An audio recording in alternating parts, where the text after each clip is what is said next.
Hola, què tal? I benvinguts a aquesta secció Els laics parlen de l'Evangeli. Avui, 11 de setembre de 2014. Veiem com Jesús digué als deixebles estimeu els vostres enemics. Una frase sorprenent. Fer bé als qui ens odien, beneir els qui ens maleeixen i pregar pels qui ens calumnien. Si algú pegue en una galta, ens pegue, parar-li també l'altra. I si ens vol prendre el mantell, no negar-li el vestit, és a dir, generositat màxima. Donar a qui ens demane. No reclamar res al qui pren allò que és nostre. Tractar els altres com volem que ens tractin. Si estimem els qui ens estimen només, qui ens ho ha d'agrair? També els pecadors estimen aquells que els estimen. I si fem el bé a qui ja ens en fa, qui ens ho ha d'agrair? També ho fan els pecadors. I si feu préstecs als qui espereu que us donaran alguna cosa, qui us ho ha d'agrair?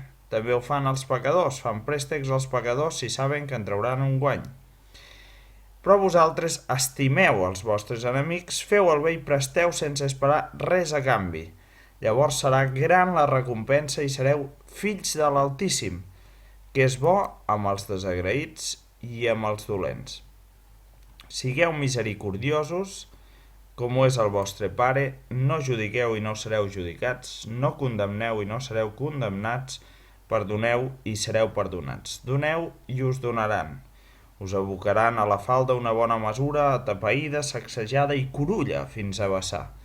Tal com mesureu, sereu mesurats. Doncs bé, tenim una sèrie de missatges que, afortunadament, aquella frase que diu sabem del qui ens hem fiat, doncs bé, si ens fiem de Déu, Déu té aquests sentiments, ens proposa això per nosaltres i ho va fer de la manera més forta, no?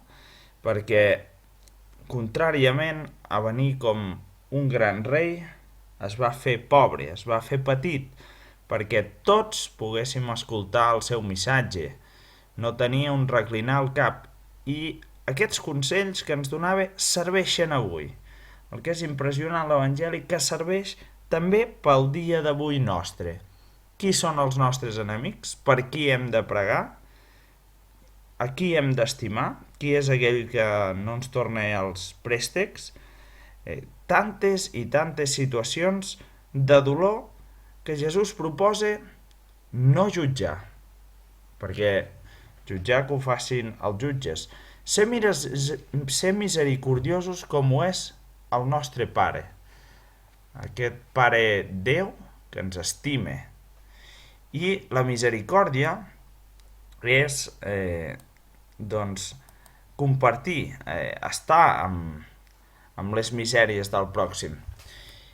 I Déu està amb les nostres misèries, malgrat que ens equivoquem, malgrat que tornem a recaure amb les mateixes poques bones obres, en males arts, que es diu en algun lloc de l'Antic Testament.